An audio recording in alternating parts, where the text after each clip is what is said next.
Welcome to another weekly Guideline Recap. Here's a quick rundown of the guidelines and consensus statements published last week. Some of the guidelines published last week include a new guideline from the Society for Vascular Surgery on management of blunt thoracic aortic injury, a new guideline from the Society for Immunotherapy of Cancer on immunotherapy for the treatment of renal cell carcinoma,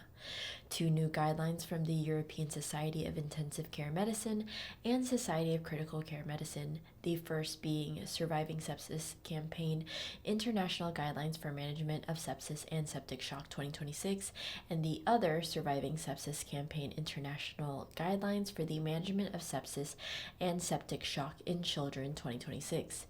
Two new guidelines from the Society of Critical Care Medicine, one on care and management of pediatric and neonatal intensive care patients at the end of life, and the other on caring for older adults in the ICU. There were also consensus statements published, and that includes a scientific statement from the American Heart Association on non-optimal temperature and cardiovascular health,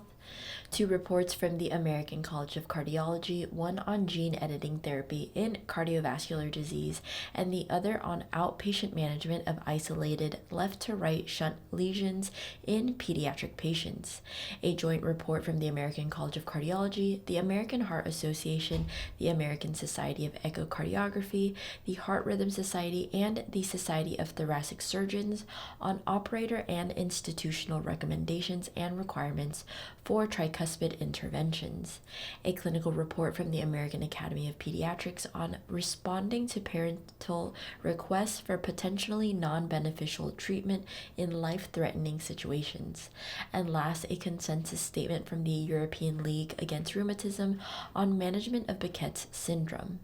And there you have it. For more information and for the full guidelines, check it out on guidelinecentral.com. See you next week for another weekly recap.